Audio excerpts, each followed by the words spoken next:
কি ব্যাপার সন্ধ্যার সময় এখন কি ফল খাওয়া শুরু করছে কেন? ফল খাইতেছি। এটা কি সবজি খাইবে চিন্তা ভাবনা নিছো? জি না, এসব দিকে 3টে খাবো। আনার আছে, 1 কেজি কমলা আছে। সবজি কি একবারে খাও না গুছিয়ে গাছিয়ে রেখে পরে খাইবা? না, সব খাওয়া যাবে। আচ্ছা। অল্প অল্প করে খাবো। খাওয়ার মধ্যে কালকে থেকে দেখছি প্রতিযোগিতা দিয়ে দিছো, কালকে ডাক্তার কি বললো বা উম, তোমারে? খাওয়ার কথা বলছে বেশি করে। এই জন্য তুমি শুরু করছো এইভাবে খাওয়া?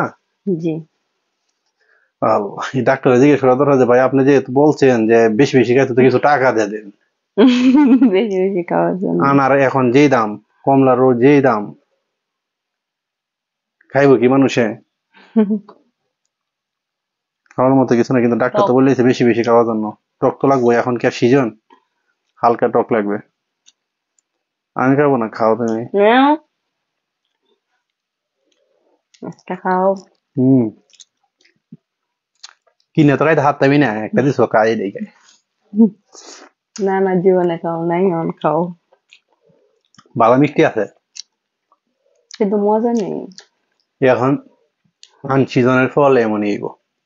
উম, আনসিজনের ফল এমনই গো। ডাক্তার বলছে, একটা দিছি তোমার বাসা। ডাক্তার বলছে কটা খাওয়ার জন্য ডেলি কমলা? যখন যেটা খাইতে পারো। একটাই খেতে পারবো, অত তো খাইতে পারবো আর না। তোমার তো এখন রক্তের গ্রুপ ভালো আছে, ডাক্তার বললো কালকে। আর একটা একটা করে খাইলেই হইবে, আমি এত কিছু খাইতে পারি না। খাও, কিন্তু নিয়েছো তো একেবারে জুরির সামনে নিয়ে বসছো যে সবজি একবারে মানুষের দেখাই যাচ্ছে যে আমি খাই আমি ব্যক্তি। না মানে, সামনে ছিল যে, এর জন্য নিলাম আর কি।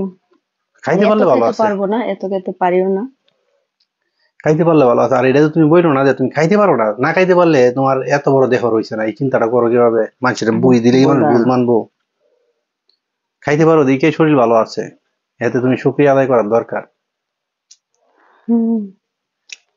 খাইতে পারি কিন্তু আগের মতো পারি না, আগে 3 ডিশ 2 ডিশ ভাত খাইতে পারছো, ডাউল দিয়া আলু ভর্তা দিয়া যেটা দিয়ে পারছো। আর এখন এই সত্য কথা। গরুর গোস্ত দিয়ে খাইতে বলো। পারো না, কারণ আছে। ডাক্তার বলছে কালকে, দেখছো না? হুম। ধীরে ধীরে বাবু পেটে একটু বড় হয়ে যাবে, তোমার খাওয়ানটাও কমে যাবে, কিন্তু বারবার খাইতে হবে। তোমার পেটে অল্প জায়গা থাকবে, অল্প জায়গার মধ্যে অল্প অল্প খাইতে হবে।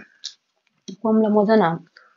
আগে যে তুমি টাঙ্গাইল থেকে কমলা নিয়ে আসতা, ওই কমলা খেতে কিন্তু আর অসাধারণ এটি লাগতো। পাহাড়ি কমলা ডাইরেক্ট জমিন থেকে, মানে বাগান থেকে নিয়ে হুম। আসছি।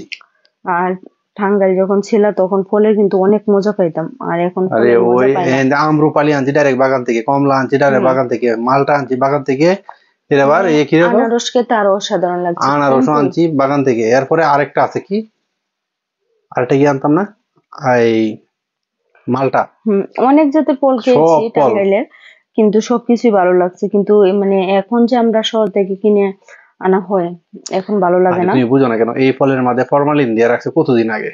আর ওই আমি যদি আচ্ছা, আনতাম একেবারে এখন আমি ফ্রেশ। এগুলা খাইতেছি, পর সমস্যা হবে না, না? সমস্যা হবে না। সমস্যা যদি হইতো তাহলে কি আর বাজার বিক্রি করার জন্য সরকার দিত? দিলই না, অবশ্যই দিল না। আর অবশ্যই সুস্থ থাকার জন্য খেতে বেশি হবে। বেশি খেতে হবে। বেশি বেশি খেতে আর হবে। সবাইকে একটা আমি জিনিস আপনাদেরকে আমি বলে দিই, যখন আপনার স্ত্রী আপনার বোন গর্ভ অবস্থা থাকবে, তাদেরকে অবশ্যই টেক কেয়ার বেশি করে রাখবেন। যতটুকু আপনি মনে করেন যে সবসময় রাখেন, এর চেয়েও আরো 100 গুণ বাড়িয়ে দিবেন। তার মনের উৎসাহ ভালো থাকবে। আর স্বামী হচ্ছে একটা স্ত্রীর হাতিয়ার। হ্যাঁ, সবসময় তাকে উৎসাহ দিয়ে রাখতে হবে। এখন আপনার সামর্থ্য না থাকতে পারে খাওয়ানো, দেওয়া, তারপর একটা মানসিক কথাবার্তা সবসময় মনোবল বেশি দিয়ে রাখতে হবে, তখন দেখবেন যে অবশ্যই সে ভালো থাকবে। অতএব এটা আমি করি, আমি যা পারি সামর্থ্য অনুযায়ী দিই। আর মনোবলটা একটু শক্ত রাখি, সবসময় পাশে থাকার চেষ্টা করি।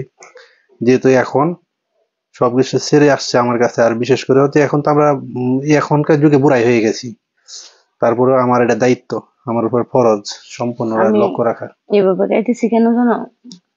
ওই যে শক্ত শক্ত ওটা থাকে না, ওটা খাইতে পারি না। না, ওইটা খাইবে কি সাধন, এটা খাওয়া জিনিস নাকি?